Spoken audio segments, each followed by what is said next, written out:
আসসালামু আলাইকুম ওয়া রাহমাতুল্লাহ। স্বাস্থ্যসম্মত সেহরি কাকে বলে এই ব্যাপারে সুস্পষ্ট ধারণা আমাদের অনেকের মধ্যেই নেই।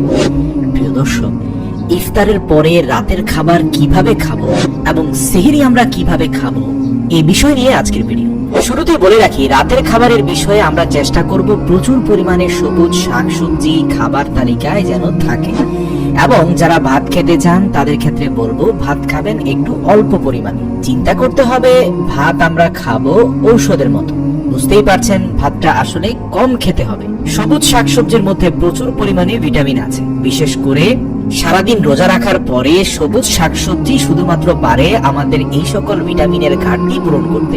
এরপরে আমরা চাইলে অল্প পরিমাণে লাল চালের ভাত খেতে পারি। যদি আপনারা অ্যারেঞ্জ করতে পারেন তাহলে খাবেন। আর মাছ, মাংস, ডিম আপনার পছন্দ অনুযায়ী যেগুলো আপনার পছন্দ সেই খাবারগুলো আপনি খাওয়ার চেষ্টা করবেন, কিন্তু সেটি যেন ভালো তেলে রান্না করা হয়। যেমন খাঁটি সরিষার তেল অথবা কোকোনাট অয়েল বা নারকেল তেল অথবা এক্সট্রা ভার্জিন অলিভ অয়েলে আপনি রান্না করে খেতে পারেন। তাহলে আপনি এর পুষ্টিগুণ লাভ করবেন। আর শাকসবজি আমরা চেষ্টা করব সরিষার তেল অথবা কোকোনাট অয়েলে রান্না করতে। তাহলে রাতের খাবারটা আসলে আমরা কখন খাবো?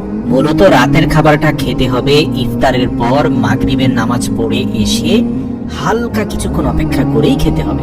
এর কারণ হলো, আপনি যদি তারাবির পূর্বেই রাতের খাবারটা খেয়ে ফেলেন তাহলে অনেকটা সময় পেয়ে যাবেন সেই খাবারটা ডাইজেস্ট হওয়ার জন্য। মোটামুটি ধারণা করা যায় 3 ঘন্টা পরিমাণ সময় পাওয়া যায় যদি আপনি 7:30 থেকে 8টার মধ্যে খাবারটা খেয়ে ফেলেন। এবং আপনি যদি 10টা, 10:30 বা 11টার ভিতরে ঘুমিয়ে পড়েন তাহলে 3 ঘন্টা সময় আপনি পেয়ে যাবেন। এটা খুবই জরুরি আমাদের দেহের জন্য। অনেকেই দেখা যায় তারাবির পরে রাতের খাবার খান আর সাথে সাথে ঘুমিয়ে পড়েন। এতে কিন্তু খাবারের হজম প্রক্রিয়াটা ধীরগতি হয়ে যায়। তারপরে সেহরিতে উঠে খেতে পারেন না, বা সেহরিতে উঠে কিছু না খাওয়ার কারণে আবার দিনের বেলা খিদা লেগে যায় অথবা শারীরিক অন্যান্য জটিলতা তৈরি হয়। সেহরির ব্যাপারটা হচ্ছে এক একজনের জন্য এক এক রকম। বিশেষ করে যারা ওজন কমাতে চাচ্ছি অথবা যারা ডায়াবেটিস থেকে মুক্তি চাচ্ছি বা আমাদের যে মেটাবলিক সিনড্রোম যা আমরা রিভার্স করতে চাচ্ছি, ব্লাড প্রেশার থেকে বাঁচতে চাচ্ছি, তাদের জন্য বলবো সেহরিতে আমরা যথাসম্ভব অল্প পরিমাণ খাবো। হয়তো 2টি ডিম খেতে পারেন ঘি দিয়ে ভেজে, অথবা বাদাম খেতে পারেন। যারা মনে করবেন যে না আমাকে ভাতই খেতে হবে, তাদেরকে বলবো ভাত খেলে কিন্তু আপনার ক্ষুধাটাই লাগবে বেশি। যারা ভাত খাবেন তারাও অল্প পরিমাণ ভাত খাবেন, এবং রাতের খাবারের কথা যেটা বলেছি সেখানে শাকসবজির পরিমাণটা যেন বেশি থাকে, সাথে সেহরিতেও। যদি আপনারা শর্করা জাতীয় খাবারটা সেহরির সময় না খেতে পারেন তাহলে আপনারা অনেক বেশি উপকৃত হবেন। বিশেষ করে মাংসের বিষয়ে বলবো, এই সময় মাংস খেতে একটু সাবধানতা অবলম্বন করবেন। গরুর মাংস, খাসির মাংস এগুলো কিন্তু কোষ্ঠকাঠিন্য তৈরি করবে। তাই একান্ত যদি খেয়ে ফেলেন তাহলে 3-4 দিন পর একবার খাবেন, সামান্য পরিমাণে খাবেন, বেশি খাবেন না। মাছ খেতে পারেন, কারণ মাংসের মতো মাছটা কোষ্ঠবদ্ধতা অনেক বেশি তৈরি করে না।